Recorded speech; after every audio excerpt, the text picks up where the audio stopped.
For years, subtle hints and quiet conversations followed the lives of Sinach and Pastor Joe Egbu, a pair whose influence in the gospel and ministry world is undeniable.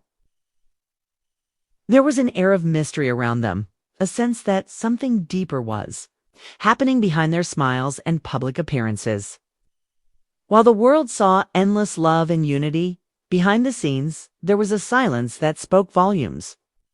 Now, Pastor Joe at 56 has finally decided to speak, shattering years of speculation and offering insights that few could have imagined. The reasons for his silence, what he was hiding, and just who was shielding whom are questions that have captivated the minds of many. And the answers are nothing short of astonishing. This story isn't just about two individuals. It's about the intersection of faith, fame, and family, and how those forces can both lift someone up and weigh them down. Sinach, whose real name is Osinachi Kalu Okoro Egbu, grew up in Lagos, Nigeria, and her journey began much like those of many gospel legends, singing in the church choir, pouring her soul into music that moved hearts. From the beginning, there was something exceptional about her. It wasn't just her voice. It was the spirit in her music. People who listened to her felt something real, something divine. Her breakthrough came with the song Waymaker in 2015, a track that didn't just become a hit, but a global gospel anthem. It was sung in churches worldwide, translated into dozens of languages, and covered by prominent artists. Suddenly, Sinach wasn't just a local star. She was a household name in the global gospel scene. Her story inspired countless women who saw her as proof that you could honor your faith and still reach for the stars. And through it all, her husband, Pastor Joe Egbu, stood by her side, her partner, her spiritual guide, her biggest cheerleader. But as often happens in the world of celebrity, the reality wasn't as simple as it appeared. The couple's public image was carefully managed. They prayed together, attended events as a team, and filled their social media with joyful, uplifting content. When, after 5 years of marriage and at age 46, Sinach gave birth to their first child, the internet erupted with joy for them. They seemed to have it all: a loving relationship, a successful ministry, and a growing family. But as Sinach's fame grew, so did the whispers. Some people started to wonder about the true nature of their partnership. Who was really in charge of Sinach's ministry? Why did Pastor Joe seem to be everywhere, in control of her schedule, overseeing her appearances, handling finances, while Sinach herself rarely spoke about anything beyond her music? She was the face of the brand, but who was the voice behind it? From about 2017, fans grew more curious.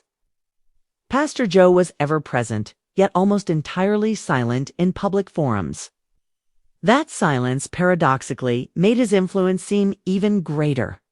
This led people to ask, was Pastor Joe supporting Sinach, or was he orchestrating things from behind the curtain, managing her every move?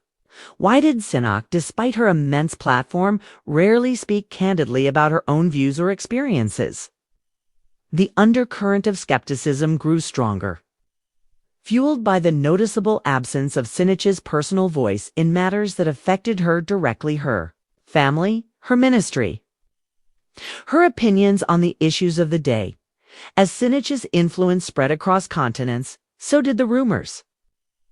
Some church insiders claimed Pastor Joe was running the ministry like a tightly controlled business, limiting who could interact with Sinach, managing collaborations, and even deciding which female artists could work with her. There were whispers that communication often broke down without explanation, and that those hoping to get close to Sinach found themselves dealing with unexpected obstacles. Money, too, became a point of contention. In 2022, stories surfaced suggesting there might be financial irregularities, unaccounted for appearance fees, donations whose destinations weren't clear. While no firm accusations were proven, the mere suggestion of a lack of transparency was enough to raise eyebrows and further erode trust.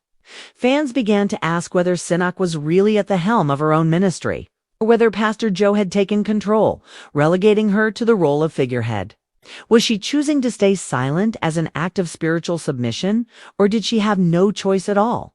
Sinach's social media presence only added to the mystery. Her posts were mostly about her music or filled with scripture, rarely touching on personal or controversial topics.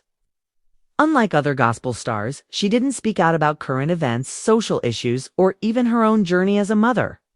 Every time she remained silent, Pastor Joe's role in the background seemed a little more pronounced. Some fans even labeled him as controlling.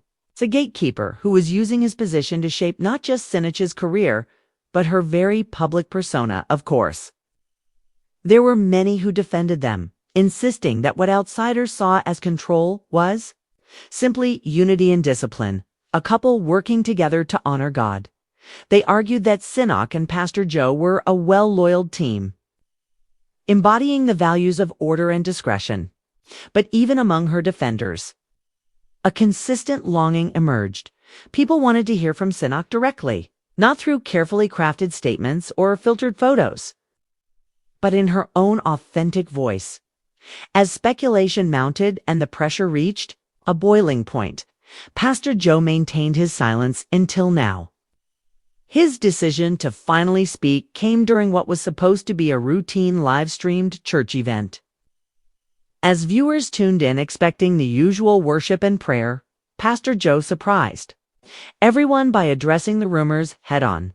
He stood before the congregation, composed but visibly serious, began to share his side of the story. He started by confronting the accusations that he was controlling his wife or running her ministry for his own purposes. He insisted that Sinach was anything but weak, describing her as a powerful force who made her own choices about when to speak and when to remain silent. Then, in a dramatic twist, he suggested that the real resistance came not from him, but from the wider church community, according to Pastor Joe. It was the church establishment threatened by a woman's rise to power that fueled the rumors and suspicion. He argued that many people simply couldn't accept a woman thriving on such a global scale, so they projected their discomfort onto him, claiming he must be pulling the strings because, in their minds, a woman couldn't possibly rise so high. On her own, the response was immediate and intense. Social media exploded with debate as people dissected every word of Pastor Joe's statement. Some applauded him for defending his wife and calling out sexism in the church. Others accused him of deflecting blame and never fully addressing the most troubling questions, like why Sinach herself remained silent, or whether he had indeed restricted her opportunities to collaborate with others when it came to questions about money. Pastor Joe was equally firm, denying any wrongdoing and insisting that every financial decision was made with prayer and integrity. He said that just because something wasn't publicized didn't mean it was being hidden. But even in his lengthy address, there were notable absences. He didn't name any names, didn't respond directly to claims about cutting off other artists, and crucially, he didn't invite Sinach to speak for herself, not even during the live broadcast. Instead, Pastor Joe ended his statement with a declaration that his family and ministry would continue to serve God regardless of criticism from outsiders. It was a dramatic moment, but it left one glaring question unanswered. If Sinach is free and empowered, why hasn't she spoken for herself? As Pastor Joe's words echoed through the community, all eyes turned to Sinach. But she remained as silent as ever. No public statements, no interviews, not even a social media post. The reasons for her silence are open to interpretation, and there are several possibilities. One is that she is following a tradition of spiritual submission, common in many evangelical and Pentecostal circles, especially in Africa. In these communities, it's not unusual for women, as in positions of influence, to defer publicly to their husbands, particularly when the husband is also a pastor.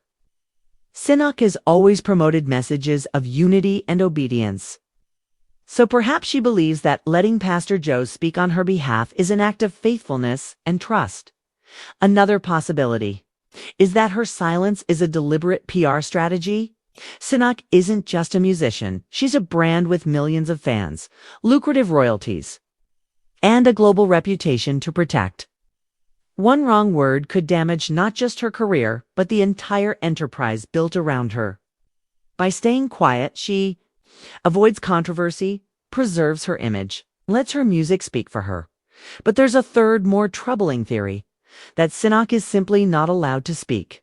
Some fans fear that her silence is a sign of deeper problems, emotional or spiritual manipulation, or a situation where she feels unable to express herself openly. They point to past interviews where Sinach seemed hesitant to share personal opinions, sticking closely to scripture and rarely revealing her own feelings. It's as if the world knows her songs but not her story. Ultimately, the truth remains elusive. Pastor Joe has spoken, but Sinach's silence lingers, leaving fans and followers to wonder what's really happening behind the scenes. Is she choosing to remain quiet for spiritual reasons, protecting her brand, or because she simply can't say what she wants? Until she decides to speak in her own voice, the questions will remain. And the real story of Sinach and Pastor Joe will continue to unfold in the shadows.